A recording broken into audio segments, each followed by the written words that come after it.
He was caged, nameless, and moments from being erased, labeled unstable, dangerous, and unworthy of life. No one saw the quiet German shepherd's pain. No one questioned why a dog so still could carry eyes so loud with sorrow until Jack Harlow, a worn-down mechanic battling ghosts of his own, stood in the crowd and whispered a name the dog had never heard but somehow recognized. The metal bars didn't rattle. They didn't need to. In a long row of barking, pacing, panting dogs, one cage sat eerily still. The German shepherd inside didn't snarl, didn't whimper. He just stared, not at the crowd, not at the floor, but at nothing. It was as if the light in him had flickered out long ago, and the shell that remained was just biding its time. His cage tag read only Nashper K947, no name, no story, no chance. And in this holding facility on the outskirts of Millstone, Montana, no name meant no future. Leave a like and share your thoughts in the comments along with the city you're watching from now. Let's continue with the story. Millstone. Montana wasn't the kind of town that appeared on postcards. Nestled between jagged mountains and endless prairies, it existed in that peculiar space between forgotten and holding on. For most of its residents, that suited them just fine. The fewer outsiders, the better. Jack Harlow hadn't chosen Millstone so much as it had chosen him. 3 years earlier, he'd arrived with nothing but a duffel bag, his discharge papers, and enough mechanical knowledge to convince old man Gunderson to sell him the dilapidated garage on the edge of town. Now, at 38, Jack had become as much a fixture as the garage itself, reliable, weathered, and known for fixing just about anything with an engine. What most folks didn't know was that he couldn't fix the only thing that mattered, the hollow space his younger brother Michael had left behind.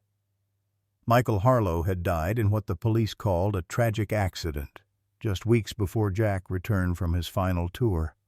The official report cited a single-vehicle crash on a rain-slicked mountain road, but Jack had seen enough combat to recognize when details didn't add up. Michael, a cop with impeccable driving skills, somehow losing control on a road he'd driven hundreds of times. Jack had his doubts. But in a town this small, questions raised eyebrows, and raised eyebrows turned to closed doors.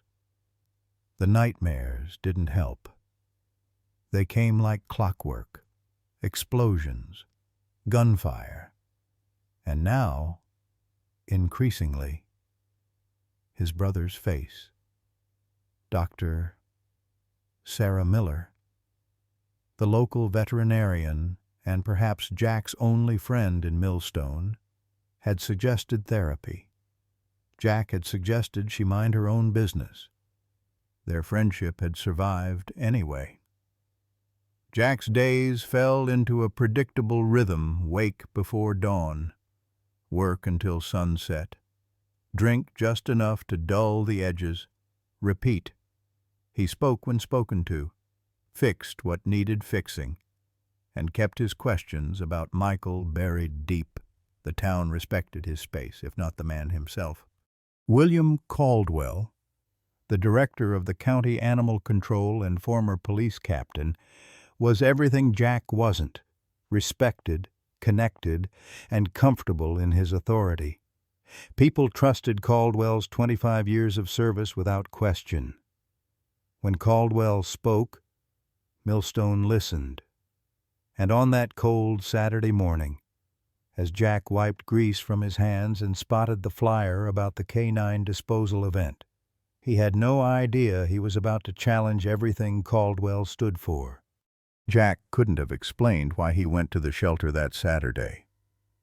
The flyer had landed on his windshield, public viewing of retired K9 units before disposal and decommission. Words that sat wrong in his gut. He'd crumpled it, tossed it aside, then retrieved it an hour later, smoothing the wrinkles with calloused hands. The county animal facility sat on the outskirts of town, a low concrete building with chain-link runs extending from the back.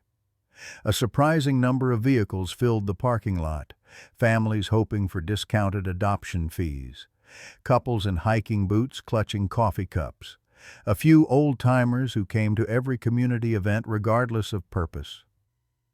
Jack parked his battered pickup at the far edge, away from the minivans and SUVs. Inside, the air hung heavy with disinfectant and wet dog. A volunteer with a clipboard directed visitors toward the viewing area. Jack nodded without speaking and followed the flow of bodies. He didn't want a dog. He barely had time to care for himself between the long hours at the garage. But something pulled him forward, perhaps the echo of Michael's voice. His brother had always wanted a dog. The holding area contained 2 rows of kennels. Most dogs approached the front of their cages, tails wagging, barking for attention. Children pointed and cooed at the friendlier ones. Jack moved against the current of families, barely glancing at the eager faces pressed against the chain link. Then he stopped. In the last kennel, a large German shepherd sat motionless. Unlike the others, this dog made no effort to be seen. He sat facing the back wall, his posture unnaturally stiff. Only the slight rise and fall of his ribs indicated life. A red tag hung from his kennel door, "Not for adoption." "I wouldn't get too close to that one," a young volunteer warned as Jack approached. "Failed his behavioral tests. Doesn't respond to commands. Probably been through too much to be rehabilitated." Jack ignored her, moving closer to the kennel. The dog didn't react to his presence. Up close, Jack could see the scars beneath the dog's fur, pale lines across his flank. A notch missing from one ear.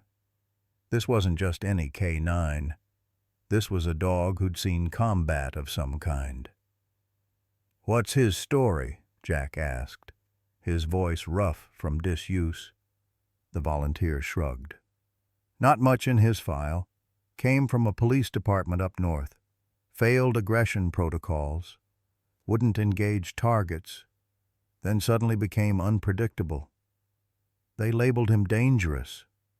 "Dangerous?" Jack studied the motionless animal. "He's not even moving.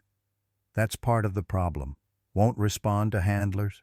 Won't take commands. Just shuts down. The red tag means he's scheduled for euthanasia this afternoon." Jack's jaw tightened.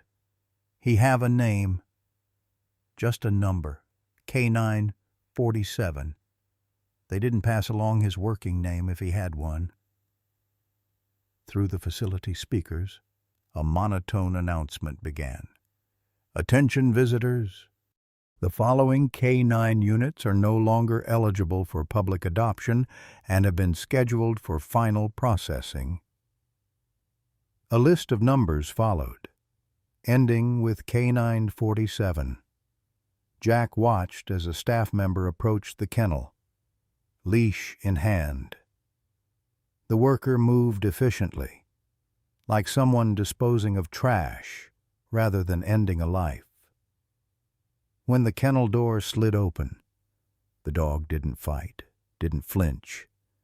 He simply stood and waited. The resignation in the animal's posture struck something deep in Jack's chest, a familiar emptiness he recognized all too well. Without conscious thought, Jack stepped forward. "Wait." The worker barely glanced at him. "Sir, this area is now closed to the public.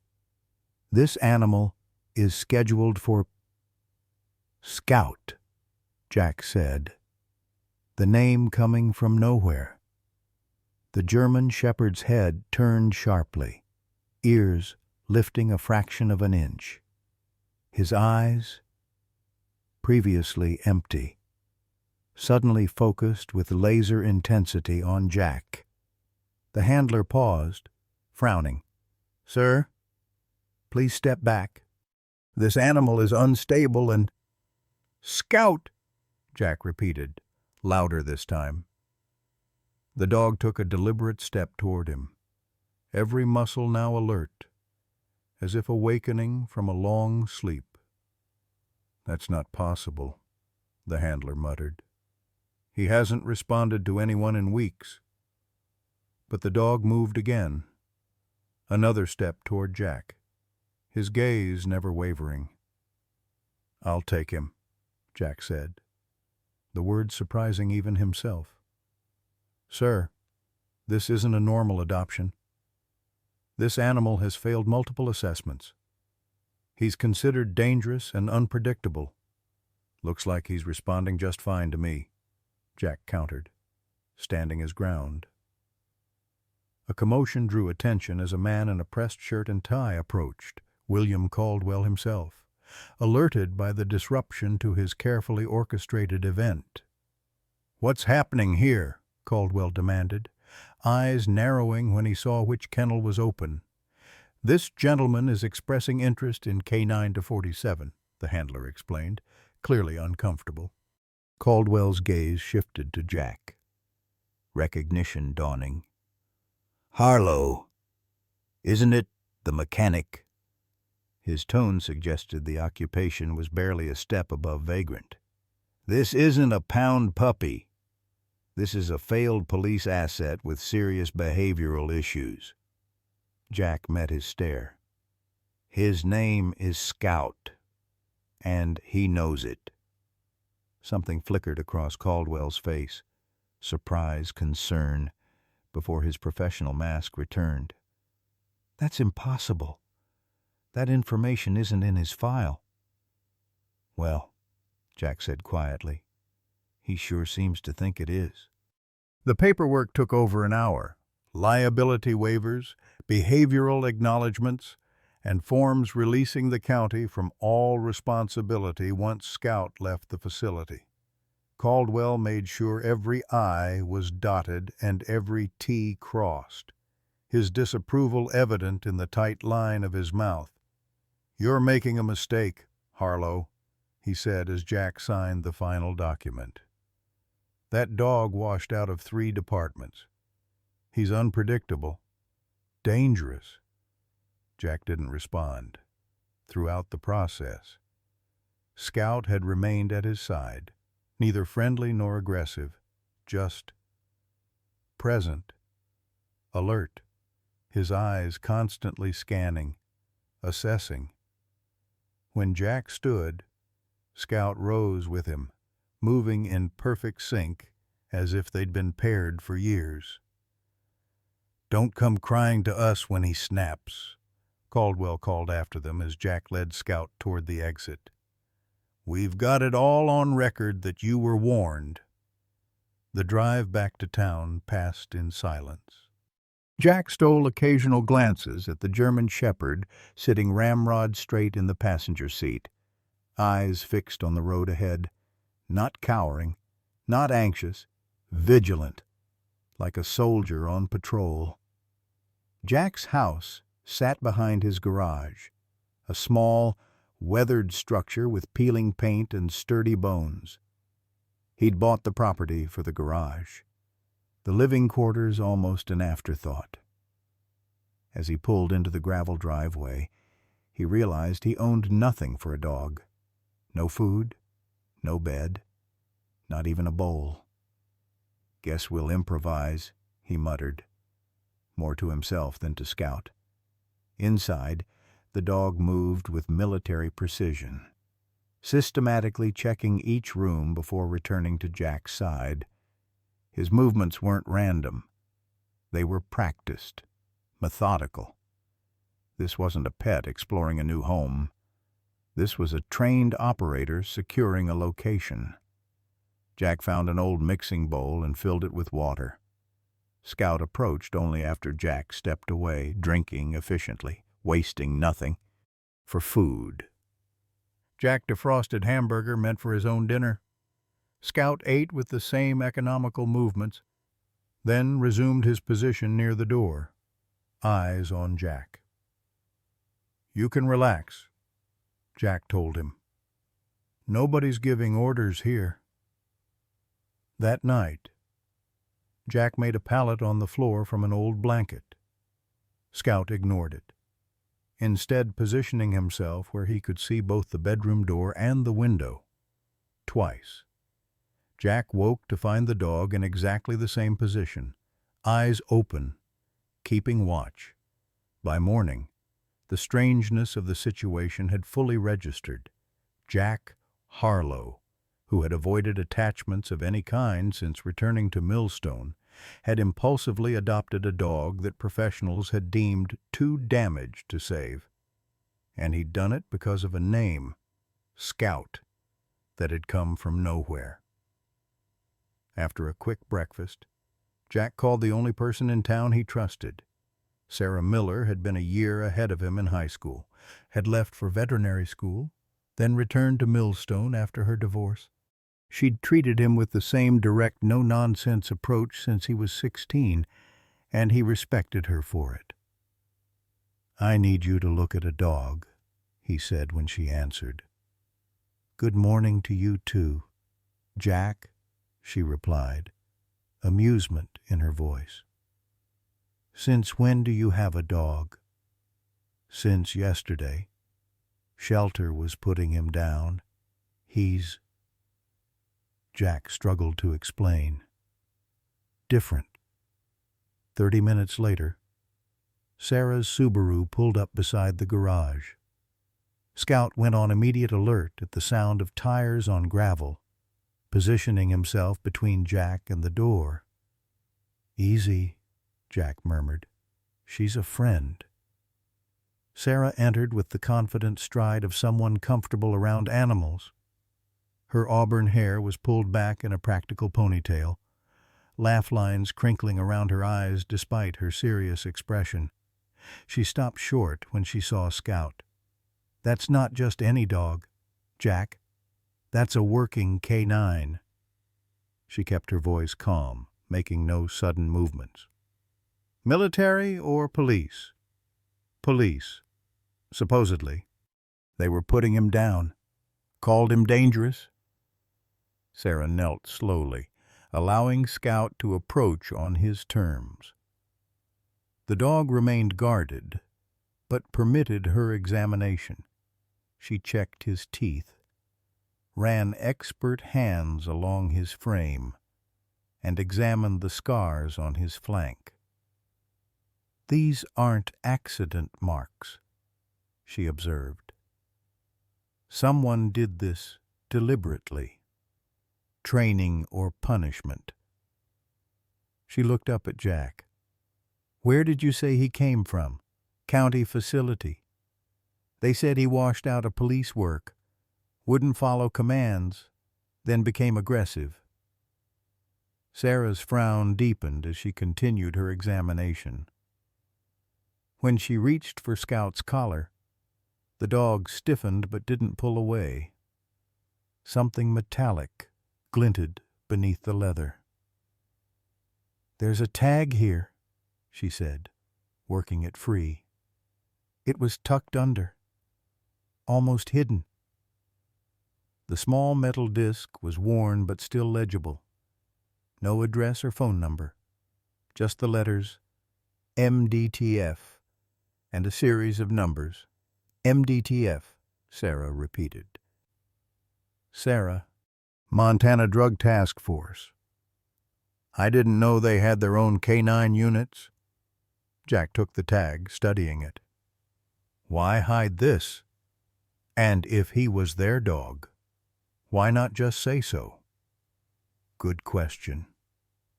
Sarah stood, brushing dog hair from her jeans. Physically, he's underweight but sound. Those scars are concerning. And his behavior. She paused. Jack, this dog has been through something significant. PTSD isn't just for humans. He's hypervigilant, constantly assessing threats. They called him dangerous. I'd call him traumatized. There's a difference. She looked Jack in the eye. Why did you take him? You've never struck me as the rescue type. Jack hesitated. I called him Scout. He responded. No one at the shelter knew his name, but he knew it. Sarah's expression shifted from skeptical to curious. That's unusual. Caldwell seemed surprised too, almost concerned. William Caldwell, the shelter director. Sarah's tone sharpened. He was there personally. Yeah. Made a point of warning me off. Why? Just strange. County animal director doesn't typically handle individual cases.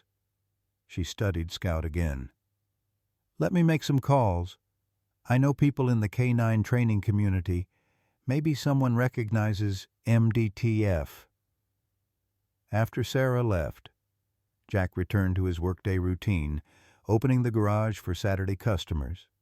Scout followed, settling in a corner with a clear view of both entrances. Throughout the morning, Jack noticed the dog's attention fixing on certain customers, not aggressive, just focused, particularly on a deputy who brought in his truck for an oil change. Around noon, Jack's phone rang, Sarah's number. That tag, she said without preamble. I asked around. MDTF isn't official. It's Montana Drug Trafficking Force, a multi-agency task force formed 3 years ago to tackle cross-border smuggling. Very hush-hush. They don't advertise their K9 units for obvious reasons. Jack's mind immediately went to the timeline. 3 years. Right around when Michael died. There's more, Sarah continued. My contact says a K9 from that unit went missing about 6 months ago. Handler reported him killed in action. But there were rumors. What kind of rumors? That the dog had been a witness to something they wanted buried. Sarah paused. Jack, be careful. If Scout is that dog. Who was the handler? Jack interrupted. Someone named Wheeler. Travis Wheeler. Apparently. He was discharged shortly after the incident. My contact thinks he still lives somewhere near Granite Pass. Jack thanked her and hung up, his mind racing. Across the garage. Scout had risen to his feet, alert, staring intently at the open bay door. Jack followed his gaze. A black SUV was crawling past the garage, moving too slowly for normal traffic. The windows were tinted, the driver invisible. It continued down the road, then turned around at the end of the block, making another slow pass. Scout's low growl confirmed what Jack already sensed: they were being watched. Jack closed the garage early that day, rolling down the heavy metal door with a decisive clang. The black SUV had made 3 passes before disappearing, but the message was clear. Scout's adoption hadn't gone unnoticed. Throughout the afternoon, the German Shepherd remained vigilant, his attention repeatedly drawn to the road, muscles tensed as if preparing for confrontation. We've stepped in something, haven't we, boy? Jack muttered as he secured the padlock. Scout's ears twitched at his voice, but his gaze remained fixed on the last place the vehicle had been seen. That evening, Jack pulled a dusty box from beneath his bed, one of the few items he'd kept from Michael's belongings after the accident. Inside lay his brother's personal effects, a wallet, a badge, some photographs, and a leather-bound notebook Jack had never had the heart to read. Michael had been the writer in the family, jotting observations and thoughts since they were kids. Now, Jack carefully opened it, feeling like an intruder in his brother's private world. Most entries were mundane notes about cases, reminders, occasional personal reflections, but toward the end, the tone changed. Michael's normally neat handwriting became hurried, the entries shorter but more urgent. Meeting W again tonight. Says he has proof. Risk worth taking. C involved higher than we thought. Need concrete evidence before going to feds. Something big coming through. North route. They're using dogs to find the hidden caches. Brilliant when you think about it. The final entry, dated 2 days before his death, simply read, "If anything happens to me, storage unit number 27, Cooper's Rental, West Side. Key taped under my desk drawer." Jack's hands trembled slightly. For 3 years, he'd accepted the official version of events that Michael had lost control on a rain-slicked road. He'd buried his suspicions along with his brother, finding it easier to blame fate than face the possibility of something more sinister. But now, with Scout's unexpected appearance and the discovery of these cryptic notes, those suspicions resurfaced with a vengeance. The next morning broke clear and cold, the Montana November asserting itself with crystalline skies and biting wind. Jack rose before dawn, his sleep having been fitful at best. Scout hadn't slept at all, as far as Jack could tell. The dog remained on guard, moving only to change position for better visibility of doors and windows. "We're going to see someone," Jack told Scout as he pulled on his heavy work jacket. "Someone who might know about you." Granite Pass lay 30 miles north of Millstone, a former mining town now primarily sustained by tourism and a small timber operation. The directions Sarah had provided led to a modest cabin set back from the main road, surrounded by pine trees and not much else. A battered Jeep sat in the gravel driveway, its paint faded by harsh mountain seasons. As Jack pulled up, Scout's demeanor shifted dramatically. The dog's ears shot forward, his body tensing. A low whine escaped his throat, the first vocalization Jack had heard from him. "You know this place," Jack said. Not a question, but a confirmation. The cabin door opened before they reached it. A man stood in the doorway, rifle not quite pointed at them, but definitely present. He was in his early 40s, with the lean, weathered look of someone who spent most of his life outdoors. A scar ran from his right temple down to his jaw, puckering the skin around his eye. "Private property," the man called, his voice gravelly. "Turn around and—" He stopped abruptly, his gaze fixing on Scout. The rifle lowered a fraction. "Son of a bitch," he whispered. "That's not possible." Scout strained against the leash, not aggressively, but with unmistakable recognition. The man Travis Wheeler, Jack presumed, stepped forward, his eyes never leaving the dog. "They told me you were dead," Wheeler said to Scout, then looked at Jack with open suspicion. "Who the hell are you? And how did you get my dog?" "Your dog." Jack kept his voice even. "County shelter was putting him down yesterday. Called him dangerous, unstable.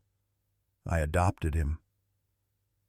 Wheeler's expression cycled through disbelief, anger, and finally a grim understanding. "Of course they did. Bastards." He lowered the rifle completely. "You'd better come inside. Both of you."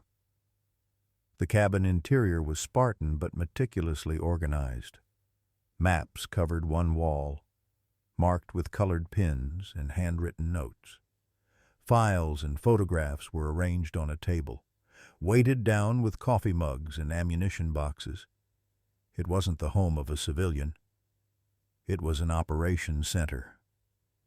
"You military?" Wheeler asked, studying Jack. "Was. 75th Rangers, 3 tours." Wheeler nodded, seeming to relax marginally. "K9 handler. Drug Enforcement Task Force, until 6 months ago." He gestured toward Scout, who had positioned himself between Jack and Wheeler, still uncertain. "We were partners for 4 years. Best damn detection dog in the program. Then suddenly I'm told he attacked a trainer and had to be put down. Except I knew that was bull. Scout never showed aggression without cause." "Why would they lie about putting him down?"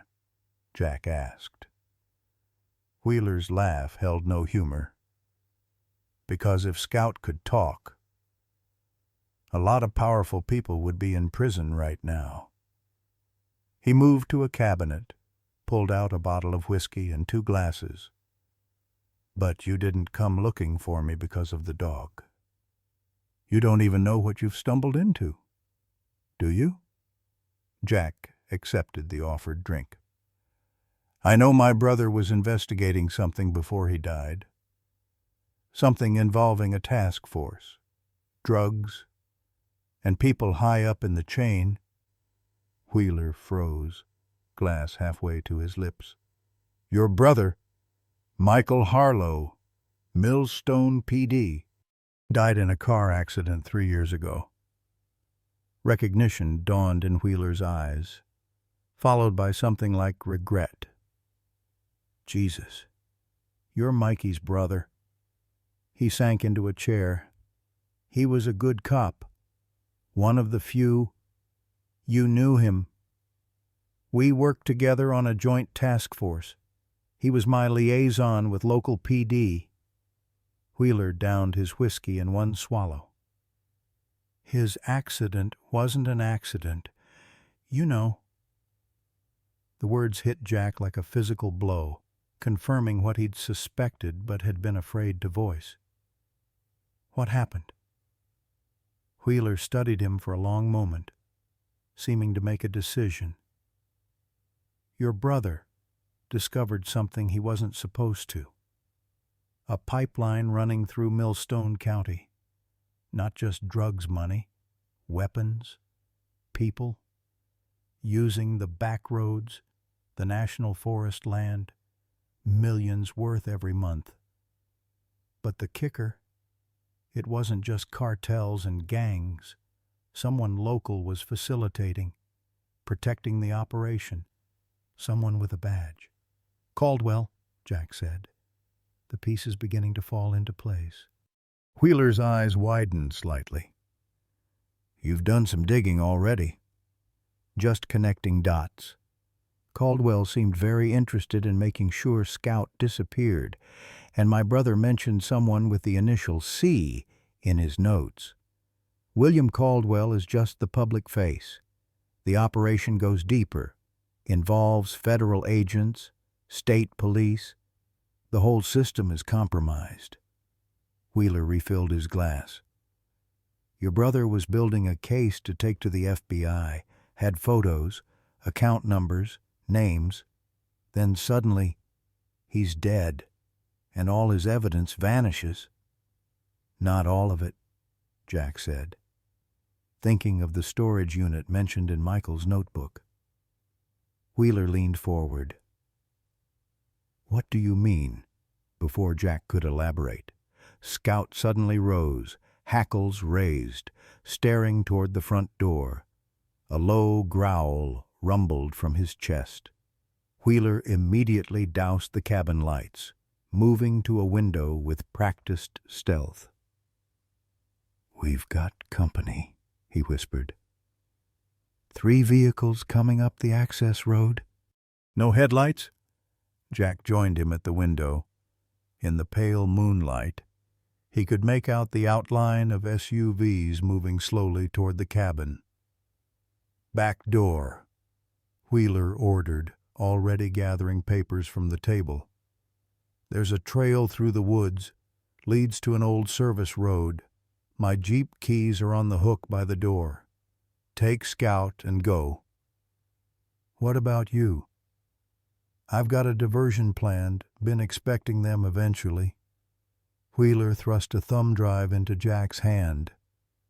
"Everything I have is on this: names, dates, locations. Keep it safe. And keep that dog alive. He's the only living witness to what happened to your brother."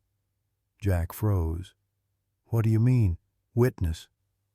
"Scout was there the night Michael died. He wasn't just a drug detection dog. He was trained to find bodies. They were using a culvert system to move product, and Scout was searching them." Wheeler's eyes were grim. "Your brother wasn't alone when he crashed. According to the K9 GPS tracker, Scout was with him. Then both disappeared for nearly 72 hours before Scout showed up at headquarters, covered in blood that wasn't his own." Outside, vehicles' doors slammed. Flashlight beams cut through the darkness. "Go," Wheeler insisted. "I'll hold them off. Find Martha Reynolds in Millstone. She was Michael's confidential informant. She knows where the next shipment is coming through." Jack hesitated only briefly before whistling softly to Scout. The dog responded immediately, falling in beside him as they slipped through the back door and into the dense pine forest. Behind them, the cabin erupted in shouting and the sudden, sharp report of gunfire. The forest closed around them, dark and disorienting. But Scout moved with confidence, pulling Jack along an invisible trail. The dog's training was evident in every movement: silent, efficient, purposeful. This was familiar territory for him. They reached the service road in less than 10 minutes, the sounds of confrontation at the cabin now distant. Wheeler's Jeep was hidden beneath a camouflage tarp, tucked between two massive boulders. Jack quickly uncovered it, Scout jumping in the moment the door opened. As they drove away, keeping their lights off until they reached the main highway, Jack glanced at the German shepherd sitting tensely beside him. "You were there," he said quietly. "When Michael died, you saw what happened." Scout turned to him, dark eyes reflecting the dashboard lights, containing secrets Jack could only imagine. The drive back to Millstone was a blur of adrenaline and racing thoughts. Jack avoided the main roads, taking back routes through farmland and Forest Service roads. If Wheeler was right, and the corruption reached into multiple agencies, nowhere was truly safe. The weight of the thumb drive in his pocket felt like a ticking bomb. Martha Reynolds lived in a small ranch house on the east side of Millstone. At 72, she was a fixture in the community, a retired school teacher known for her sharp mind and sharper tongue. Few people knew she'd spent the last decade of her teaching career as a confidential informant for local police, reporting on the activities of her nephew, a mid-level drug dealer with connections to larger operations. It was nearly midnight when Jack knocked on her door. Scout stood alert beside him, scanning the quiet neighborhood for threats. The porch light flickered on, and a voice called through the door. "It's midnight on a Sunday. This better be important." "Mrs. Reynolds?" Jack called back softly. "I'm Michael Harlow's brother.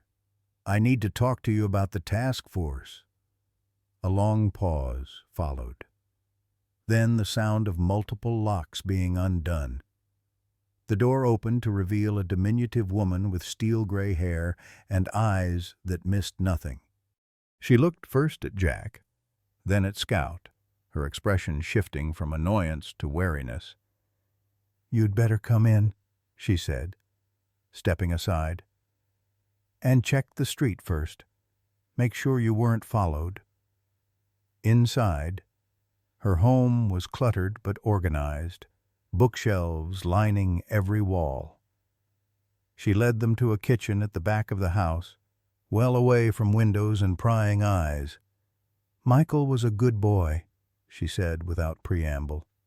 "Too good for this town. Too honest." She studied Jack's face. "You look like him. Same stubborn jaw."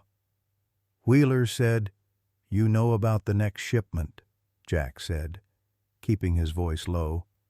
"Travis sent you—" Her eyes narrowed. "Show me something that proves you spoke to him." Jack pulled out the thumb drive.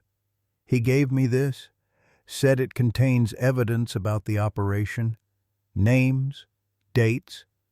Martha nodded, apparently satisfied. "The next shipment comes through on Wednesday, using the old logging roads by Crescent Lake. Moving it in recreational vehicles, campers, ATVs, hiding in plain sight. Caldwell involved personally. Coordinates the local end, makes sure law enforcement looks the other way." She poured herself a cup of tea from a pot on the stove.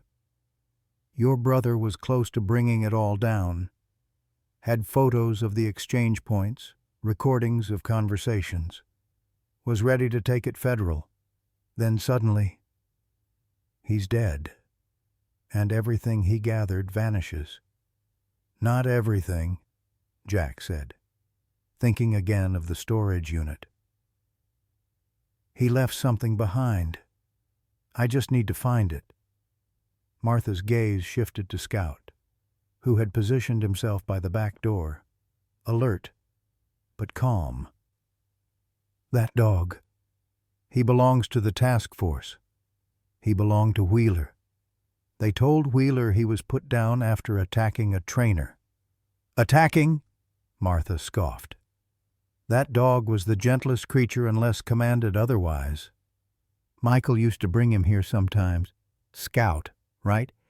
He'd always check my house for me, make me feel safe." The confirmation that Michael and Scout had known each other sent a chill through Jack. How much had the dog witnessed? What secrets lay locked behind those watchful eyes? "Mrs. Reynolds, do you know anything about storage unit number 27 at Cooper's rental?" The question visibly startled her. "How do you know about that?" "Michael's notebook. His last entry mentioned it." Martha's expression grew grave. "That's where he kept his insurance. Said if anything happened to him, everything in that unit would bring down the whole operation." She set down her teacup with a shaking hand. "But the key, he said he hid it somewhere safe." "Under his desk drawer," Jack confirmed. But his desk would have been cleared out after the accident. "Not his desk at the station," Martha corrected. "The desk at your father's old hunting cabin. He kept a workspace there. Said it was the only place he could be sure wasn't watched." The hunting cabin, of course, cabin. Their father's property up in the hills, left to both brothers but rarely visited since the old man's death. Michael had gone there occasionally for weekend fishing trips, but Jack hadn't set foot on the property in years, as if reading his thoughts. Martha continued, "You need to be careful. Jack, these people killed your brother to protect their operation. They won't hesitate to do the same to you." Her gaze drifted to Scout. "And they'll definitely want to eliminate that dog. He's living evidence." "Evidence of what, exactly?" Martha's eyes held his. "Evidence that your brother's car didn't just go off that road by accident. Scout was trained to track and detect. Why would he be with Michael that night unless Michael was pursuing someone? And why would the task force lie about putting him down unless they were afraid of what he'd seen? Jack left Martha's house with more questions than answers, but with a clear next step, the hunting cabin and whatever Michael had hidden there. As they drove through the silent streets of Millstone, Jack couldn't shake the feeling they were being watched. Scout sensed it too, his body tense, eyes constantly scanning. "Tomorrow," Jack promised Scout, reaching over to touch his head briefly. "Tomorrow we find out what happened to my brother. And to you." Morning arrived with the threat of snow, heavy clouds hanging low over the mountains surrounding Millstone. Jack woke before dawn, his few hours of sleep haunted by fragments of dreams, Michael's face, twisted metal, Scout running through darkness. The German shepherd hadn't slept at all, maintaining his vigilant position between Jack and the bedroom door. "We need to move," Jack told him, checking the window for any sign of surveillance. The street outside remained quiet, but the stillness felt deceptive. "They'll be looking for Wheeler's Jeep." He made a quick call to Sarah, asking to borrow her truck. If Caldwell's reach extended as far as Wheeler claimed, they'd be tracking Jack's vehicle. Sarah agreed without pressing for details, sensing the urgency in his voice. 15 minutes later, she pulled into his driveway in her old Ford F-150. "You look terrible," she observed, handing him the keys. "And your new dog looks like he's expecting a SWAT team to burst through the walls." "We might not be far off," Jack admitted.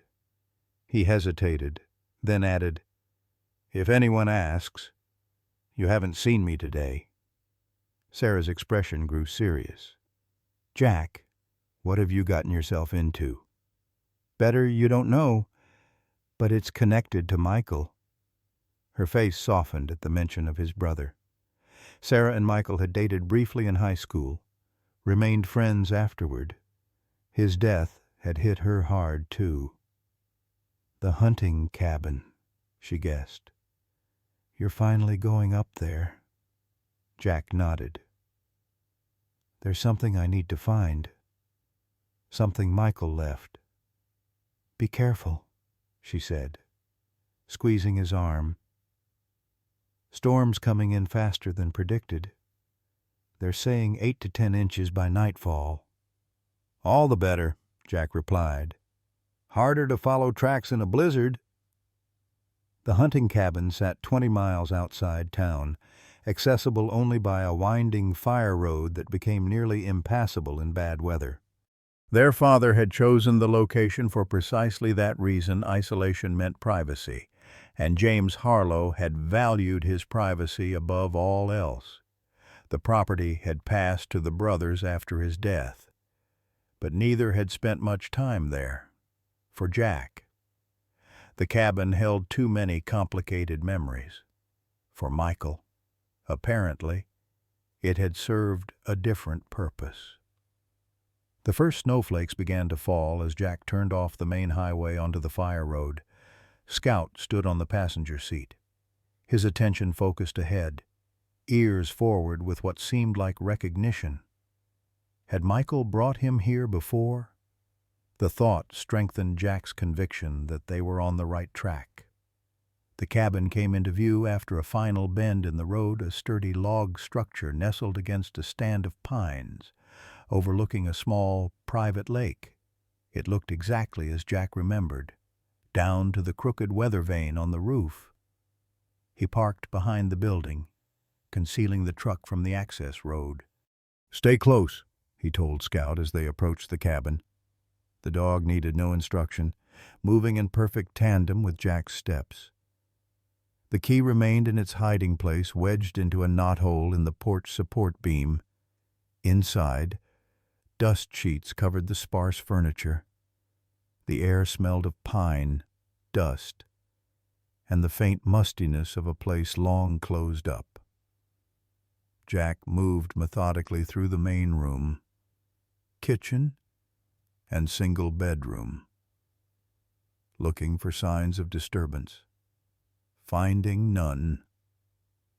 He turned his attention to his brother's workspace, a simple desk positioned by the window overlooking the lake. The desk drawer was locked, but the key hung on a nail beneath the desktop, just where Michael had always kept it. Inside, Jack found fishing permits, receipts, and a small leather journal different from the one Jack had found among Michael's effects. This one was filled with coordinates, initials, and dates, a record of surveillance. Jack realized Michael had been tracking the drug shipments, documenting patterns, following his brother's note. Jack ran his fingers along the underside of the drawer. There, taped securely against the wood, was a small brass key with a numbered tag, 27. "Gotcha," Jack murmured. Scout suddenly tensed, a low growl rumbling in his chest. His gaze fixed on the front door, hackles rising. Jack froze, listening. Above the rising wind, he detected the crunch of tires on gravel, a vehicle approaching the cabin. Carefully, he moved to the window, staying close to the wall to avoid being seen. A county sheriff's SUV had pulled up outside. 2 deputies emerged, scanning the area before approaching the cabin. "Just a routine patrol," one called to the other, voice carrying clearly in the crisp air. "Caldwell wants all the hunting properties checked before the storm hits." Jack's jaw tightened. Routine patrol. The cabin was miles outside normal patrol routes, and the timing was too convenient. Caldwell was searching for him. "Back door," he whispered to Scout, pocketing the key and Michael's journal. The German shepherd moved silently beside him as they slipped through the kitchen to the rear exit. Outside, the snowfall had intensified, providing welcome cover as they circled around to the truck. Jack had just reached for the door handle when Scout froze, staring into the trees behind the cabin. Following his gaze, Jack spotted a 3rd deputy positioned in the woods, watching the back exit. They were surrounded. "Sheriff's Department," a voice called from the front of the cabin. "Anyone inside? Come out with your hands visible." Jack weighed his options. Running would confirm his guilt in whatever story Caldwell had concocted. Staying hidden wasn't viable. They'd searched the property thoroughly. That left only one choice. "Scout, stay," he whispered, crouching beside the dog. "Hide." To his surprise, the German shepherd immediately slunk beneath the cabin's elevated porch, concealing himself in the shadows. His training was evident. He understood the command to remain hidden until called. Jack stepped into the open, hands raised. "Can I help you, officers?" The deputies converged on him, hands hovering near their weapons. Jack recognized one as Ryan Mercer, a contemporary from high school who'd always lived in the shadow of his older brother, the star quarterback. "Jack Harlow," Mercer said, his tone unnecessarily official. "What brings you up here today?" "It's my property," Jack replied evenly. "Storm coming in, wanted to check the roof, had some leaks last winter." "Alone?" The 2nd deputy circled slightly, eyeing the truck. "Sarah Miller lent me her truck. Mine's in the shop." The lie came easily. Mercer frowned. "We got a report of a stolen vehicle matching this description. Need to see some ID, proof of permission to use the truck." Jack produced his wallet, keeping his movements slow and deliberate. "Call Sarah if you want. She'll confirm she lent it to me."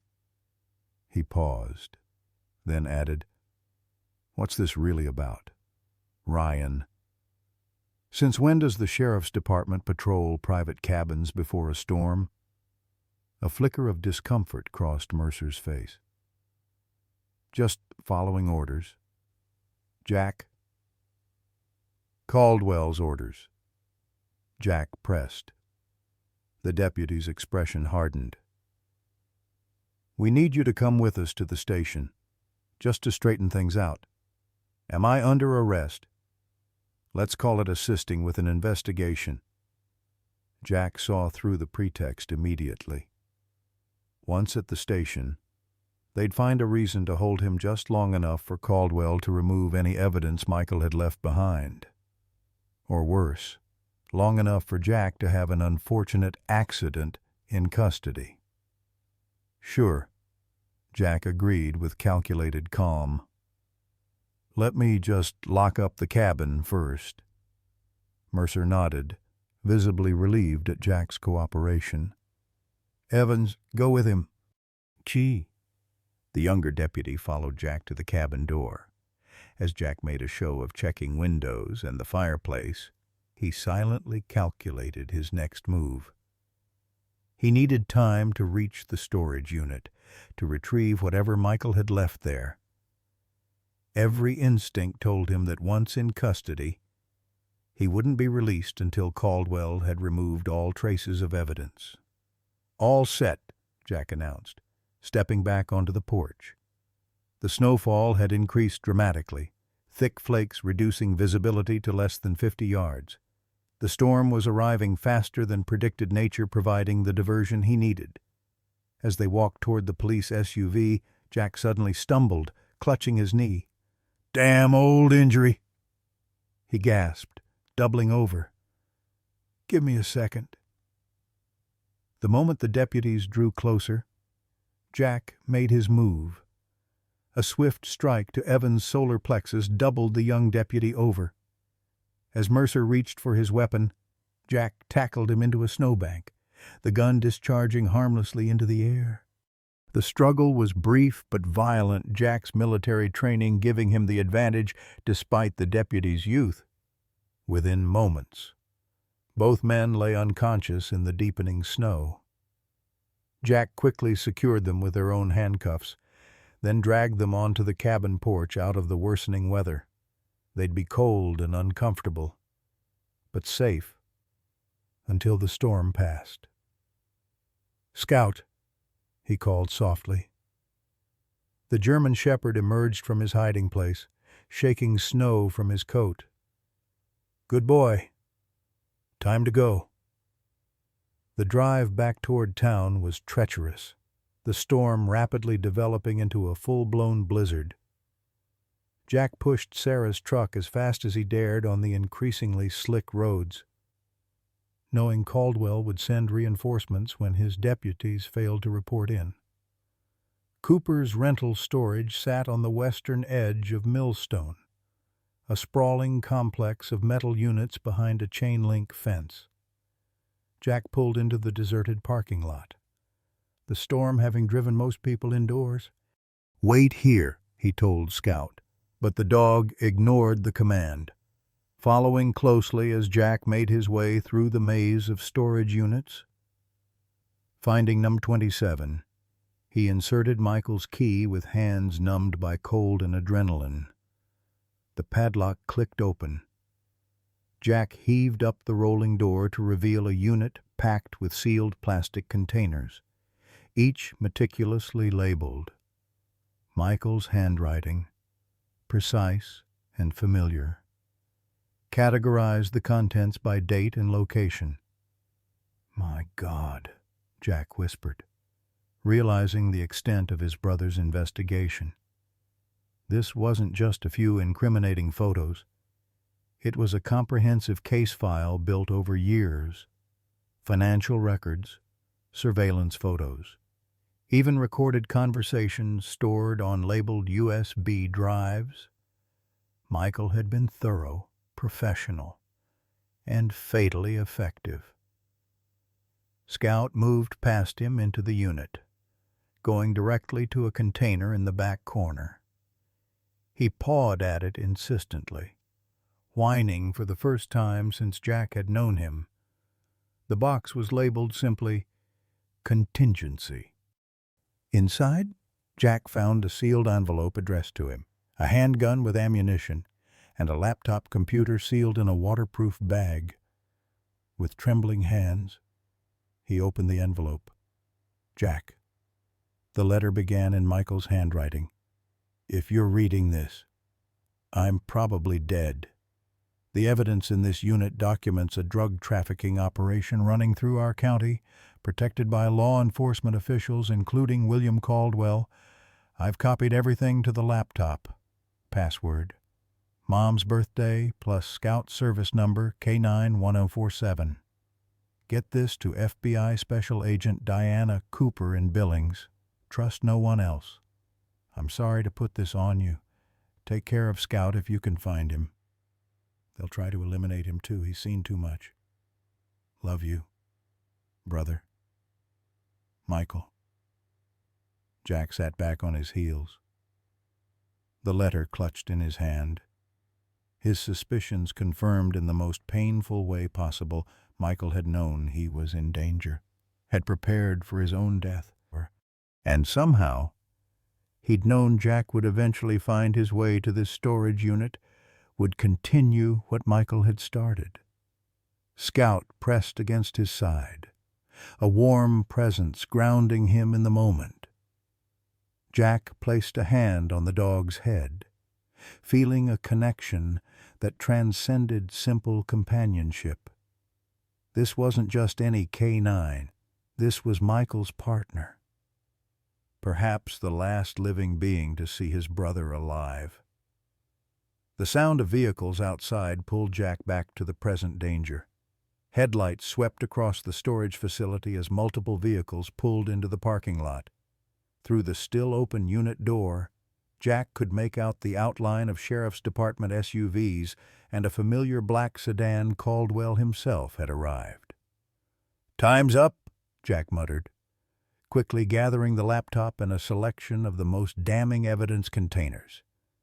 He couldn't take it all, but he could grab enough to ensure Caldwell's downfall. As shouting voices approached through the storm, Jack made a split-second decision. He removed his jacket, laying it over the remaining evidence, and doused it with gasoline from a small emergency container Michael had stored inside. Just as flashlight beams cut through the darkness near their row, Jack struck a match. "If I can't take it all," he whispered, "neither can they." The jacket ignited with a whoosh, flames quickly spreading to the cardboard boxes. Jack slipped out the back of the unit where the fence had been cut and repaired with easily removable wire another of Michael's contingency plans. With Scout leading the way, they vanished into the storm as shouts of alarm rose behind them. The blizzard closed around them like a protective cloak, erasing their footprints almost as quickly as they were made. Behind them, orange flames illuminated the snow-filled air as 3 years of Michael's painstaking work went up in smoke. But not before Jack had secured the most crucial evidence. As they trudged through deepening snow toward the road where Sarah would meet them, their prearranged emergency plan, Jack realized the nature of his path had fundamentally changed. He was no longer just seeking answers about his brother's death. He had declared war on the most powerful man in Millstone County. Sarah's apartment above the veterinary clinic provided temporary sanctuary from both the blizzard and Caldwell's searching deputies. The small 2-bedroom space was sparsely furnished but warm, the windows now covered with blankets to prevent any light from escaping. Outside, the storm had escalated to whiteout conditions, effectively shutting down Millstone. Even Caldwell's most dedicated officers would struggle to conduct a thorough search in such weather. "You've started a war?" Sarah said quietly, setting a mug of coffee in front of Jack. She had listened without interruption as he explained everything: Wheeler, the storage unit, Michael's evidence, the confrontation with the deputies. Her face had grown increasingly grave with each revelation. "Caldwell started it when he killed my brother," Jack replied, his voice rough with exhaustion. He hadn't slept properly in days, and the adrenaline that had carried him through the previous 24 hours was finally ebbing. In the corner, Scout lay on a blanket Sarah had provided, his eyes half closed but still tracking every movement in the room. Earlier, Sarah had examined him more thoroughly, her expression darkening as she catalogued the scars and evidence of past mistreatment hidden beneath his thick fur. "There's something else," she said, sitting across from Jack at her small kitchen table. "When I examined Scout, I found traces of something in his system that shouldn't be there." Jack straightened. "What do you mean, a compound called thallium?"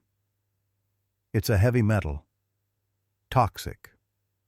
Used to be an ingredient in rat poison before it was banned. It's rare now, but occasionally shows up in poisoning cases." Her eyes met his. "Someone's been poisoning him, Jack. Low doses, administered over time, enough to make him sick, eventually lethal, but slow enough to look like natural deterioration." "Caldwell," Jack whispered. The revelation struck him like a physical blow. Scout wasn't just being hidden away at the shelter, he was being systematically eliminated. "How bad is it?" "I've started him on treatment chelation therapy to bind the metals and flush them from his system, but if I hadn't caught it—" She didn't need to finish the sentence. "He needs more aggressive treatment soon. The county clinic has the equipment, but we can't risk taking him there." "How long does he have?" Sarah hesitated. "Without proper treatment, 3 days, maybe 4. He's already showing early symptoms: fatigue, muscle weakness. It will progress to neurological symptoms, then organ failure." Jack looked at Scout, remembering Wheeler's words. "Keep that dog alive. He's the only living witness to what happened to your brother." Now Jack understood the urgency behind the warning. Not only was Scout evidence of the trafficking operation, but his deteriorating condition was also evidence of Caldwell's deliberate attempt to silence him permanently. "We need to get him to Billings," Jack decided. "To the FBI office there. Michael's letter mentioned an agent, Diana Cooper. She's our only chance of breaking this open before Scout." He couldn't finish the sentence. "Jack, the roads are impassable." Sarah gestured toward the window, where wind-driven snow continued to batter the glass. "The highway's closed. Nothing's getting through that storm until tomorrow at the earliest." As if confirming her assessment, the lights flickered once, twice, then went out completely. Power outage common during Montana blizzards. "Perfect timing," Sarah muttered, rising to light candles stored in her kitchen drawer. The apartment took on a warm golden glow as she placed them around the room.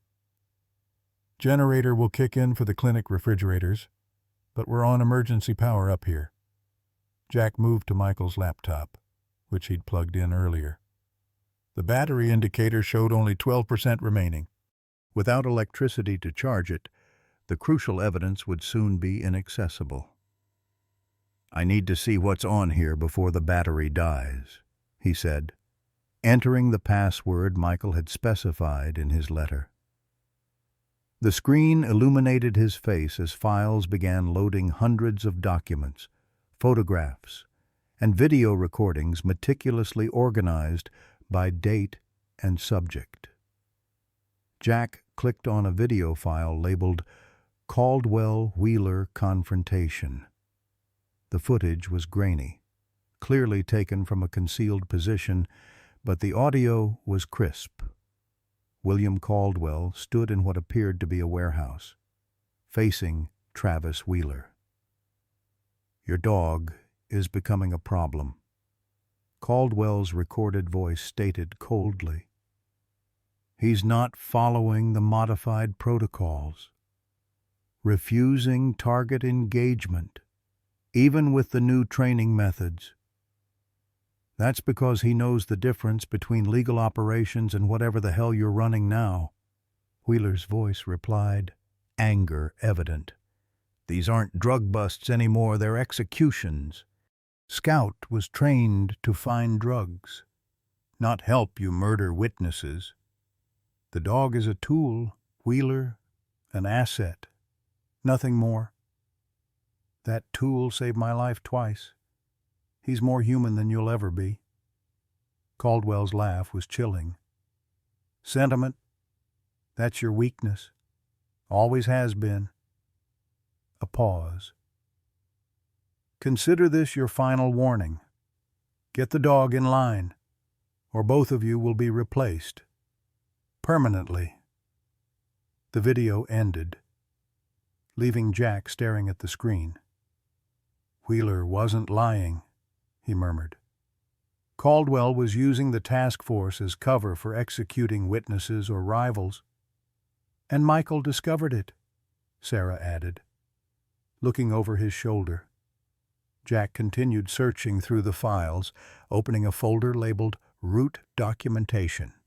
Inside were dozens of photos showing remote locations throughout the county, each with GPS coordinates and dates. Many featured the same vehicles appearing repeatedly at different sites, expensive SUVs, motorhomes, ATVs transported on trailers. All normal-looking traffic for a recreational area, but the pattern Michael had documented told a different story. Next shipment, Jack muttered, remembering Martha Reynolds' words. Wednesday, using the old logging roads by Crescent Lake. Tomorrow was Wednesday. Jack was about to close the laptop to conserve the remaining battery when a file name caught his eye.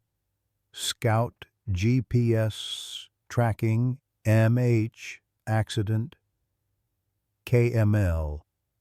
His heart racing. He clicked it open. A map appeared, showing a route through the back country north of Millstone. A red line traced a path along remote roads, stopping at various points before ending abruptly near Devil's Backbone Ridge, the location of Michael's fatal accident. Superimposed on the map was a second line, this one blue, representing Scout's GPS tracker. The two lines followed identical paths until the final moment, when the blue line continued past the accident site, moving erratically into the forest before disappearing completely. Michael wasn't alone that night, Jack said, his voice barely audible. Scout was with him, but the official report never mentioned a K9 present, because that would raise questions about what Michael was doing out there, Sarah concluded. Questions Caldwell couldn't answer without exposing himself. Jack stared at the map, his mind racing. Scout didn't just witness the accident. He tracked something or someone afterward. He glanced at the German shepherd, who had risen to a sitting position, eyes alert despite his obvious fatigue. That's why Caldwell needed him eliminated. He knows who killed Michael. A sharp knock at the apartment door cut through their conversation. Sarah extinguished the nearest candles with a quick breath, plunging the room into deeper shadows. Scout positioned himself between Jack and the door, his stance protective despite his weakened condition. Sarah, it's Kevin. Are you okay? The voice belonged to Kevin Martinez, Sarah's veterinary assistant. Sheriff's deputies are doing welfare checks because of the power outage. They asked me to check on you since I live nearby. Sarah and Jack exchanged glances. Kevin was generally reliable, but if Caldwell had deputies conducting welfare checks, it could be a pretext to search for Jack. I'm fine. Kevin, Sarah called back, moving carefully toward the door. Just settling in with candles and blankets, No need to come in. I don't want to let the heat out." A pause followed. "They said I should visually confirm you're okay. Sheriff's orders. It'll just take a second." Jack moved silently into the bedroom, Scout following without command. Sarah waited until they were out of sight before cracking the door open. "See all fine?" she said, blocking the view into the apartment as much as possible. "Have you heard from Jack Harlow?" Kevin asked, his voice too casual to be genuine. "Sheriff's looking for him. Something about assaulting deputies up at his cabin." "Haven't seen him since he borrowed my truck this morning," Sarah replied smoothly. "What happened?" "Not sure of the details. They've got roadblocks set up on all roads out of town. Once the storm lets up, Caldwell's made it a priority." Kevin paused. "They say he's dangerous. Sarah, if you hear from him, you should call it in." "I'll keep that in mind. Stay safe out there. Kevin." After closing and locking the door, Sarah rejoined Jack in the bedroom. "We've got a problem. They're watching the roads. As soon as the storm breaks, we'll be trapped in Millstone." Jack's expression hardened. "Then we need to move tonight, during the storm, when they least expect it." "That's suicide, Jack. Even with four-wheel drive, the roads are impassable." She glanced at Scout, who had lain down again, his breathing labored. "And Scout needs treatment soon. The poison is progressing faster than I expected." Jack knelt beside the German shepherd, running a gentle hand over his head. Scout leaned into the touch, dark eyes meeting Jack's with unmistakable trust. "We're not giving up," Jack told him softly. "You didn't give up on Michael, and I'm not giving up on you." Turning back to Sarah, determination set in his features. "There has to be a way out of town that Caldwell isn't watching, something he doesn't know about." "There might be," Sarah said slowly. "The old rail service tunnel under Granite Mountain. It was sealed off years ago after a collapse. But Mike Jenkins, the guy who does my snow plowing, told me hunters still use it as a shortcut. It connects to Forest Service roads that eventually reach the highway to Billings." "Can we get a vehicle through?" "No, but we might make it on foot. If we can reach the Forest Service station on the other side, they'd have vehicles." She hesitated. "It's at least 5 miles through the tunnel. Jack, in a blizzard, with a poisoned dog, the odds aren't good." Jack glanced again at Scout, at the evidence on the laptop, and thought of his brother of justice 3 years delayed. "Odds don't matter," he said quietly. "Only the truth does.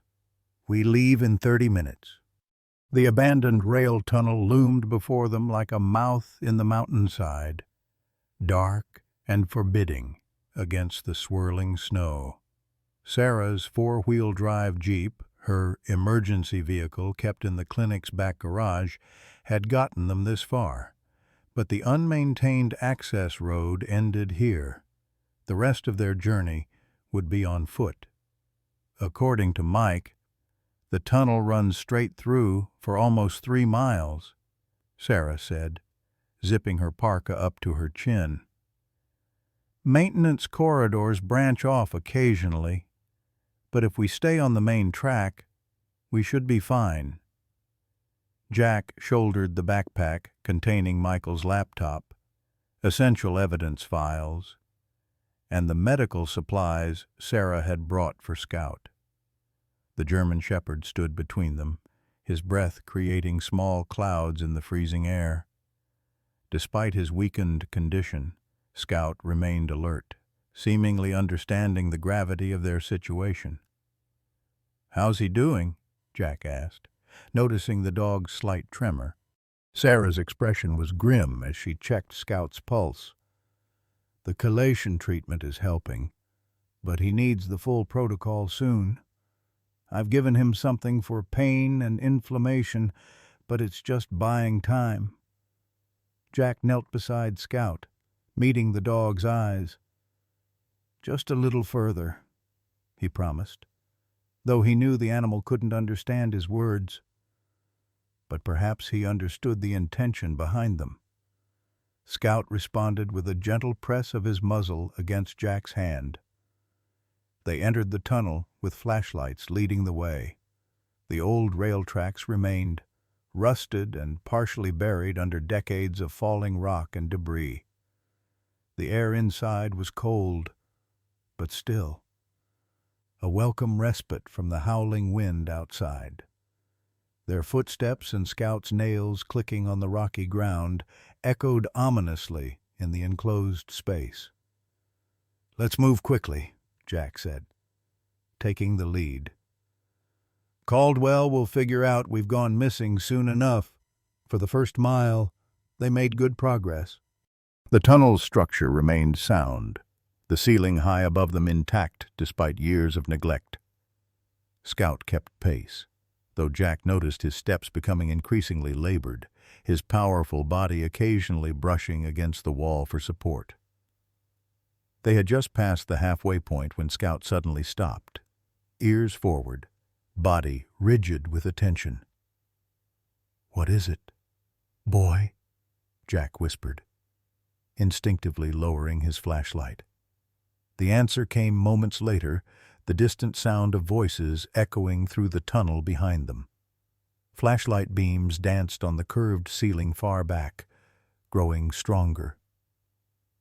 "They've found the tunnel," Sarah whispered, eyes wide with alarm.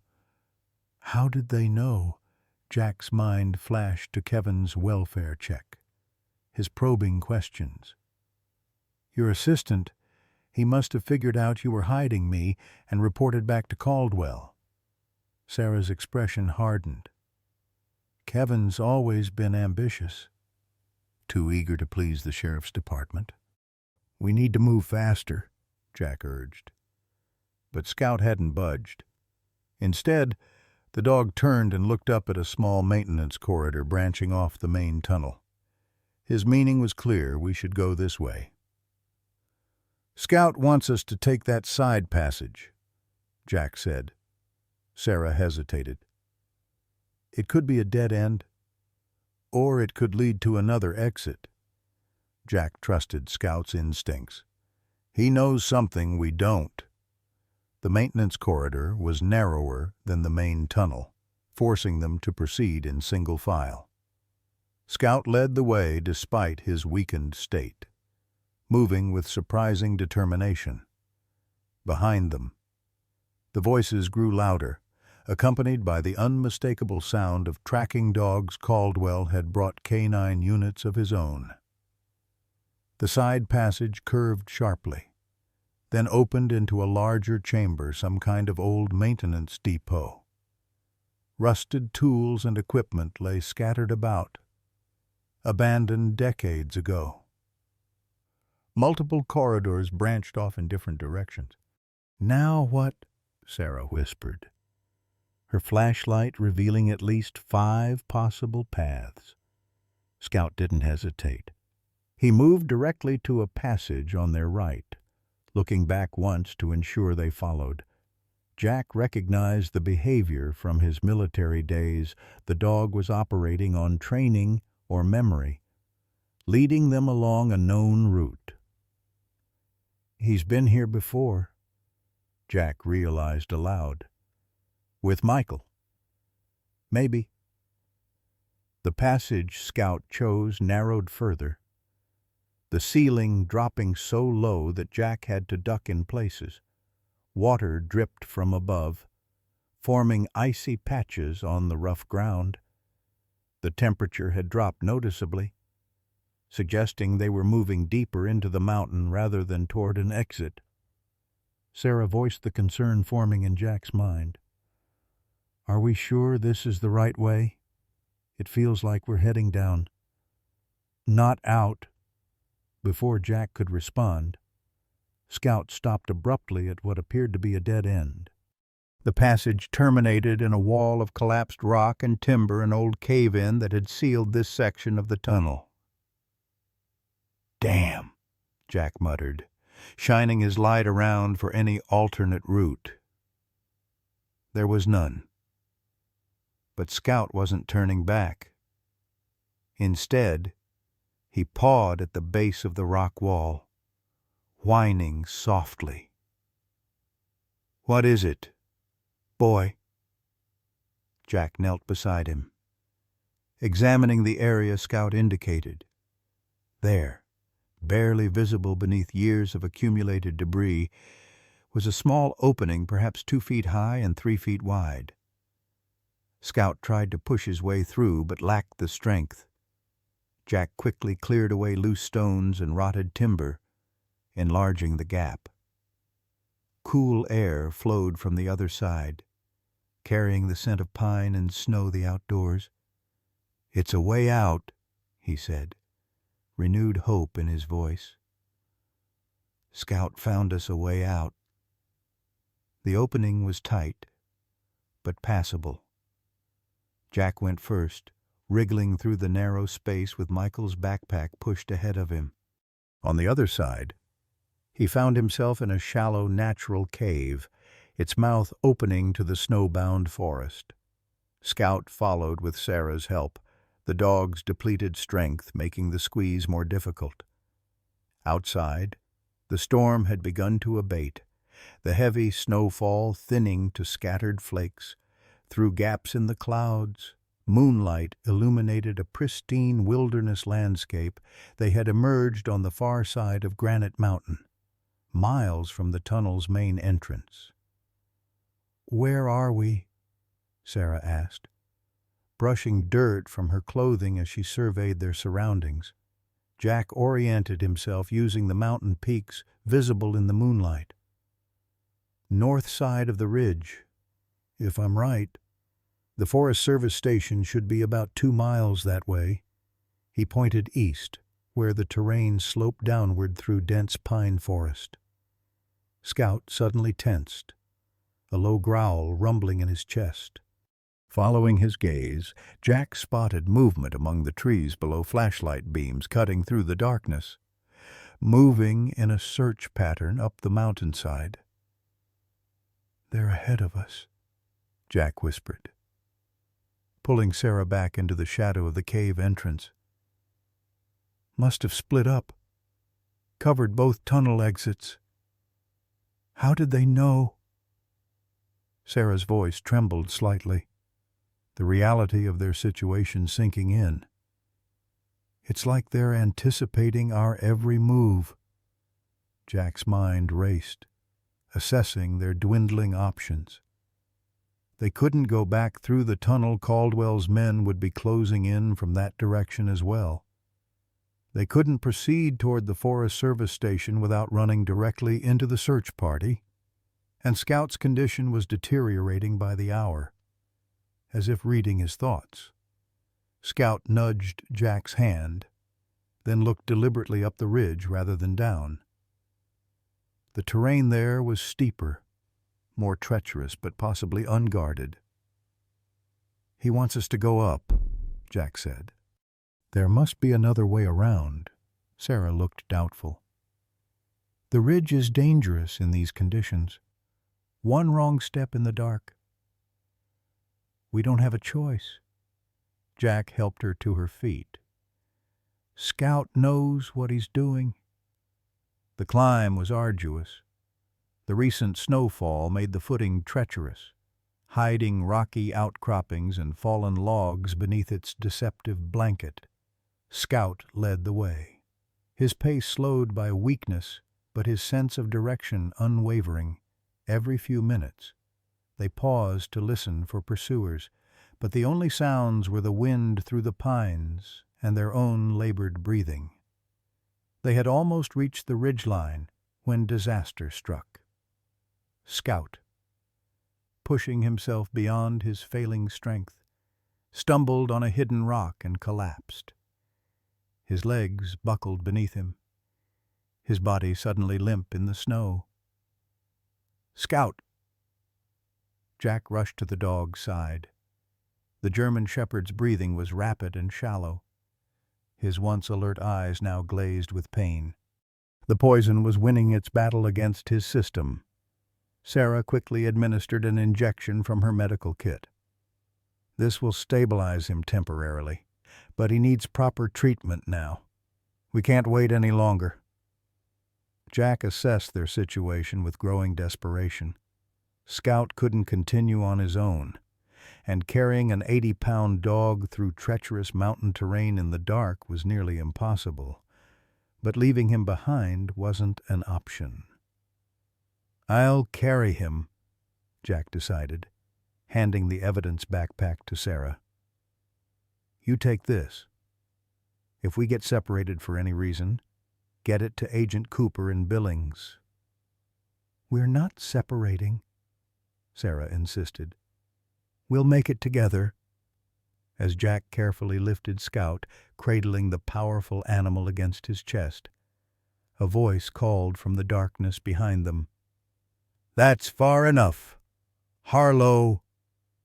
William Caldwell emerged from the trees, rifle aimed steadily at Jack's chest. Behind him, 2 deputies flanked out, their weapons also drawn. Caldwell looked almost relaxed despite the treacherous terrain and freezing temperature, a man accustomed to having the upper hand. "Quite a journey you've taken us on," Caldwell said, his breath forming clouds in the cold air. "Though I'm not surprised. Your brother had the same stubborn streak. Never knew when to let things go." "Like you let him go?" Jack asked, carefully setting Scout down while keeping himself between the dog and Caldwell's rifle. "Off that cliff road, after what he discovered about your operation." Caldwell's expression remained impassive. Michael was an excellent police officer, dedicated, thorough. But he developed an unfortunate habit of asking the wrong questions to the wrong people. "He was building a case against you," Jack said. "Against your whole drug trafficking network. And now you think you'll finish what he started?" Caldwell almost looked amused. "With what some circumstantial evidence, conspiracy theories from a disgraced K9 handler, the ramblings of an old woman with dementia." "With this?" Sarah held up Michael's laptop. "Everything's here? Caldwell, names, dates, locations, financial records. Michael documented it all, and we've already sent copies to the FBI." A flicker of uncertainty crossed Caldwell's face, quickly replaced by cold calculation. "Then I suppose there's no reason to keep any of you alive, is there?" He raised his rifle higher. 3 more tragic accidents in the Montana wilderness. Not uncommon during a blizzard like this. "It won't work," Jack said, buying time as he assessed their options. "Too many people already know. Wheeler, Martha Reynolds." "Wheeler won't be talking to anyone," Caldwell interrupted. "His cabin had an unfortunate propane leak last night. Quite the explosion. As for Martha," he shrugged. "Elderly people fall all the time." Jack felt a wave of revulsion. Caldwell had methodically eliminated everyone connected to Michael's investigation. Everyone except Scout and now them, as if sensing he was being discussed. Scout struggled to his feet beside Jack, swaying but determined. A low growl rumbled from deep in his chest as he stared at Caldwell. "Ah, the famous Scout," Caldwell said, his attention shifting to the dog. "Remarkable animal. Survived things that should have killed him, including that night with your brother." His lips curved in a cold smile. "Did you know he tried to protect Michael, even after the crash?" even with his own injuries. He tried to keep my men away from the wreckage. Loyalty like that is rare. You personally killed my brother, Jack said, the final piece falling into place. I personally ensure the security of my operation, Caldwell corrected. Michael threatened that security. As do you. He gestured to his deputies. Secure the woman and the evidence. Dispose of Harlow and the dog. What happened next occurred with the fluid speed of long-trained instinct. As the deputies moved forward, Scout launched himself toward Caldwell with a sudden surge of strength that belied his weakened condition. The German Shepherd's military training was evident in the precision of his attack, not going for the rifle, but for Caldwell's dominant arm, clamping powerful jaws around the wrist that controlled the trigger. Caldwell screamed in pain and surprise as his rifle discharged harmlessly into the air. The momentary distraction was all Jack needed. He tackled the nearest deputy, driving him backward into the snow while Scout maintained his grip on Caldwell. Sarah, displaying unexpected courage, swung the heavy backpack at the second deputy's head, connecting with enough force to send him stumbling over a fallen log. In the chaos that followed, Jack managed to secure one deputy's weapon. He rolled to his feet, finding Caldwell now on his knees in the snow. Scout still latched onto his arm despite the man's desperate attempts to dislodge him. "Call him off," Caldwell demanded, blood staining the snow beneath him. "For God's sake, call him off." "Scout," Jack said quietly. "Release." To his surprise, the dog immediately obeyed, releasing Caldwell's arm and retreating to Jack's side, even poisoned, injured, and exhausted. Scout responded to commands with perfect discipline. Jack felt a wave of respect for the animal's training and intelligence. "It's over, Caldwell," Jack said, training the weapon on the shelter director. "We're walking out of here. All of us, including Scout." Caldwell clutched his mangled arm, his face contorted with pain and hatred. "You think this changes anything? You think you can bring down an operation this size? I have people everywhere, state police, highway patrol, even federal agencies. You'll never make it to Billings." "Maybe not," Jack acknowledged. "But Michael's evidence will—" He nodded toward Sarah, who held up the laptop. "And that's enough for me." As Jack secured the deputies with their own handcuffs, Scout suddenly collapsed again, the brief burst of energy from his attack on Caldwell completely depleted. The dog lay trembling in the snow, his breathing increasingly labored. "He's crashing," Sarah said urgently, kneeling beside him. "We need to get him treatment now." Jack made a swift decision. "The Forest Service station. It's our only chance." He looked at Caldwell. "You're coming with us. Insurance that your people won't shoot us on sight." "I need medical attention," Caldwell protested, indicating his mauled arm. "So does Scout," Jack replied coldly. "And he's the priority."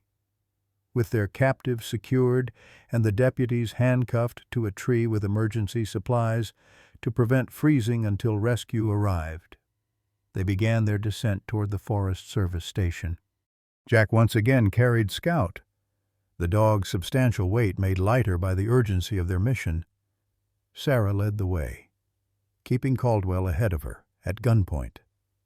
As they emerged from the tree line, the lights of the Forest Service station came into view across a small clearing, a haven of civilization in the wilderness. But between them and potential safety lay 200 yards of open ground, illuminated by moonlight reflecting off fresh snow. "They'll see us coming," Sarah warned. Jack studied the station, noting the positions of vehicles and personnel visible through the windows. 2 sheriff's department SUVs were parked outside Caldwell's reinforcements, waiting for instructions or prisoners. "Then we use that to our advantage," Jack said, forming a desperate plan. It was time to end this for Michael, for Scout, for justice. 3 years delayed. Dawn broke over Millstone County with the crisp clarity that often follows a winter storm. The sun's first rays transformed the snow-covered landscape into a glittering expanse, peaceful and pristine, a stark contrast to the chaos that had unfolded throughout the night. In a private veterinary hospital in Billings, Jack Harlow sat beside a treatment table where Scout lay connected to IV lines delivering the specialized chelation therapy needed to counter the thallium poisoning. The German Shepherd's condition had stabilized in the early morning hours after a night of touch-and-go uncertainty. Now, as sunlight streamed through the window, Scout's dark eyes remained fixed on Jack, alert despite his exhaustion.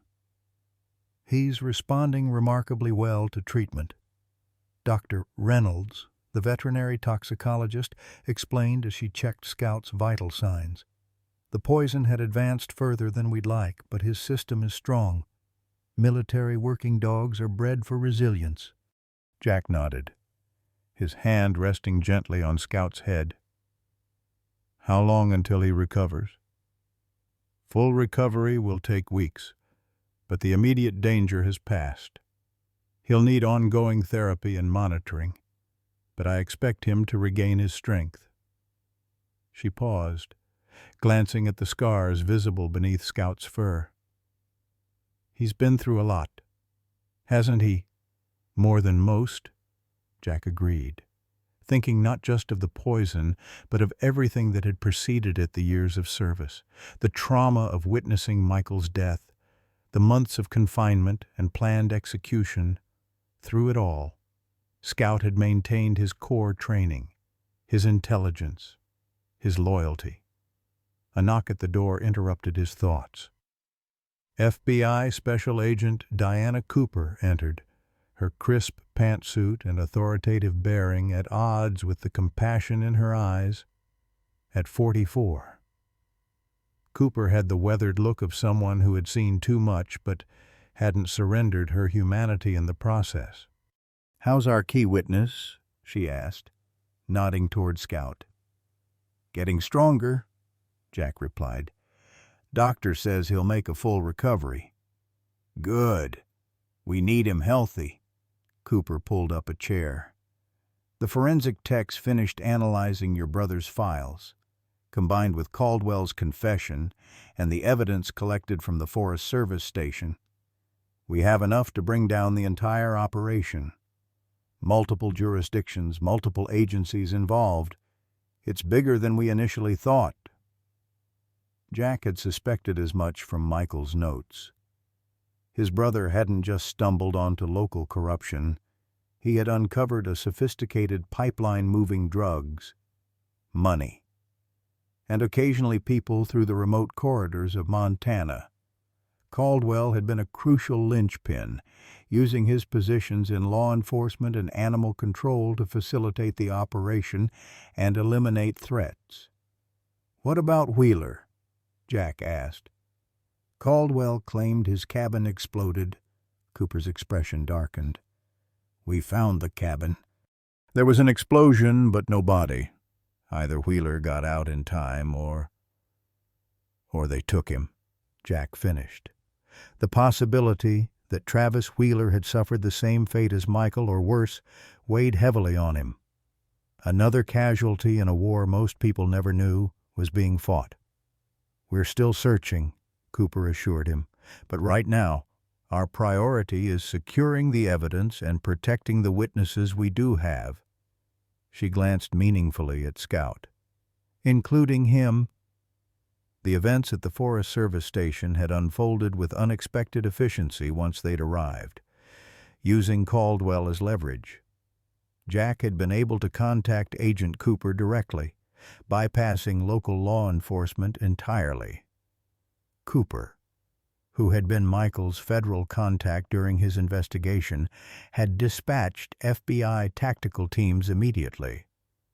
By midnight, the station had been secured, Caldwell's backup deputies arrested, and Scout airlifted to emergency veterinary care in Billings. Sarah had remained behind to coordinate with local authorities not implicated in the corruption and to check on Martha Reynolds, who had indeed been attacked in her home but had managed to activate her medical alert system before losing consciousness. She was now recovering under federal protection. "There's something else you should know," Cooper said, drawing Jack's attention back to the present. "We found additional evidence at one of Caldwell's properties, records dating back over 3 years." She hesitated. "Including detailed information about the night your brother died." Jack's heart tightened. "Tell me, Michael wasn't just gathering evidence passively.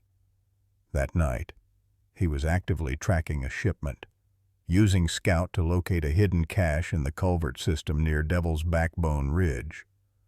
According to Caldwell's records, Michael photographed the exchange and identified several high-ranking officials involved." Cooper's voice softened. "He was on his way to contact me when they forced his vehicle off the road." The confirmation of what Jack had already suspected didn't lessen the pain, but it provided a grim clarity. Michael hadn't died in an accident. He had been murdered because he was too close to the truth, too determined to expose corruption regardless of how high it reached. "Caldwell personally oversaw the elimination," Cooper continued. "But Scout escaped during the confrontation, evading capture for nearly 3 days before being found near a highway checkpoint, injured but alive, rather than risk the questions that would arise from executing a valuable K9. Caldwell arranged his transfer to the task force, where he could be monitored and eventually disposed of when convenient." "And Wheeler?" Jack asked. "Where does he fit in?" Wheeler was Scout's original handler in the task force. When he began questioning certain operations, raising ethical concerns about how the dogs were being used, he was sidelined. Then, when Scout recognized something at one of the exchange points possibly connected to Michael's death, Wheeler became a liability too." Jack looked at Scout, imagining what the dog had endured, what he had witnessed. No wonder Caldwell had been so determined to eliminate him. Scout wasn't just a failed K9, he was living evidence of murder and corruption. "What happens now?" Jack asked. "Now," Cooper said, rising to her feet, "we build our case. Federal prosecutors are already preparing indictments. Caldwell is cooperating, offering names in exchange for consideration. The entire network is unraveling." She paused at the door. "Your brother would be proud, Jack. He started this, and you finished it, together." After Cooper left, Jack remained with Scout, the room quiet except for the steady beep of monitoring equipment. Outside, the Montana winter continued its course. Snow gleaming under bright sunlight, life persisting despite the cold. 6 months later, on a warm summer evening, Jack sat on the porch of his cabin, watching as Scout investigated the perimeter of the clearing with methodical precision. The German shepherd moved with the fluid strength that had fully returned after months of treatment and rehabilitation. His coat gleamed with health, the scars beneath mostly hidden by regrown fur. The hunting cabin had become their permanent home after the events of that winter night. Jack had renovated it extensively, turning the once neglected structure into a comfortable residence where both man and dog could heal from their respective traumas. The garage in town had been sold, the proceeds funding Jack's new venture, a specialized training facility for service dogs, with a particular focus on animals retiring from military and police work. "Looking good out there," Sarah called as she climbed the porch steps, carrying a grocery bag in one arm. Over the past months, her regular visits to check on Scout's recovery had evolved into something more, a deepening friendship that neither was in a hurry to label, but both valued immensely. "He's back to full strength," Jack confirmed. "Cooper called yesterday. The prosecutors want Scout to be present for Caldwell's sentencing next month, for symbolic closure. She said, 'Are you going to take him?'" Jack watched as Scout completed his patrol and trotted toward them, satisfaction evident in his bearing. "I think we both need to be there. For Michael." The federal case against William Caldwell and his associates had progressed with unprecedented speed. Fueled by the comprehensive evidence Michael had gathered and Caldwell's eventual cooperation, 17 arrests had been made across multiple agencies, with more still pending as the investigation expanded. Justice, so long delayed, was finally being served. Martha Reynolds had recovered from her attack and now served as a powerful witness, her sharp mind and detailed recollections devastating to the defense's attempts to discredit the prosecution. Travis Wheeler had eventually been found alive, battered, and held captive in a remote hunting cabin, but surviving through the same stubborn resilience that had defined his military career. His testimony had provided the final links needed to connect every piece of Michael's evidence. "I received something interesting today," Sarah said, settling into the chair beside Jack's. "From that military K9 adoption group I contacted, they found Scout's original training records." She handed Jack a folder. "Thought you might want to see who he was before all this?" Jack opened the file, scanning the documents within. Scout's official military designation, his training history, his deployment records all cataloged with military precision. But what caught Jack's eye was the name listed under original handler on the first page, Staff Sergeant James Harlow, U.S. Army. "My father," Jack whispered, stunned. "Apparently Scout began his career in the military before transferring to police work," Sarah explained. "According to those records, your father was his first handler. They served together in Afghanistan before your father retired." Jack stared at the document in disbelief. His father had never mentioned working with K9 units, but James Harlow had been a man of few words, particularly about his military service. The revelation created an unexpected connection across time, father to son to brother, linked by one remarkable dog. Scout approached the porch and sat before them, his intelligent eyes moving between Jack and the folder in his hands, as if understanding the significance of what had been discovered. "He came full circle," Jack said softly, reaching out to touch Scout's head. "Back to family."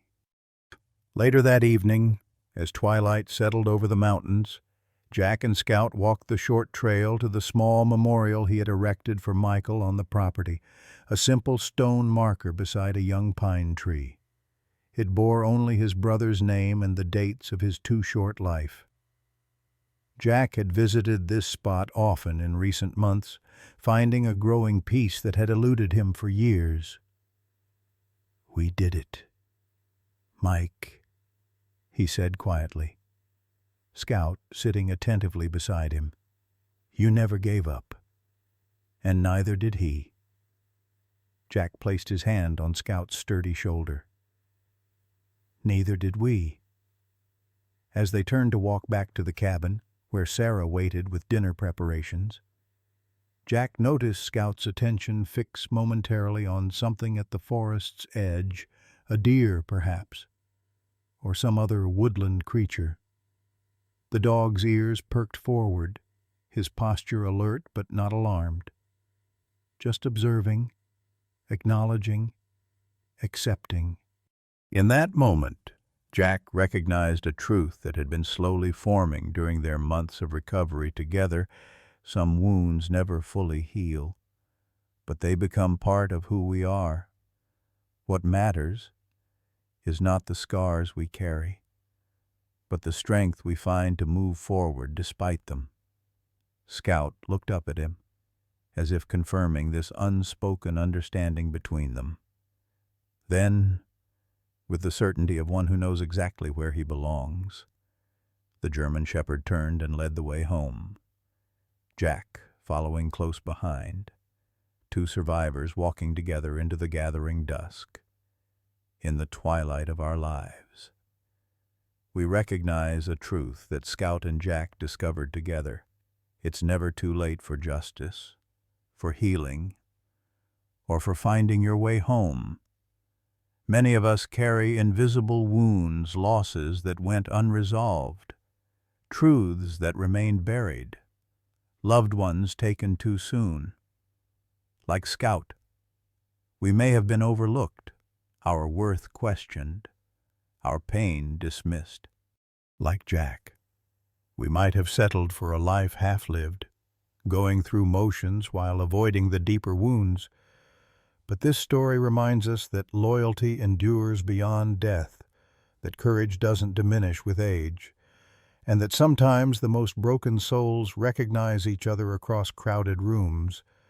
The bond between a man and a dog, between any two souls who've weathered life's storms, can transcend words, can heal what medicine cannot touch.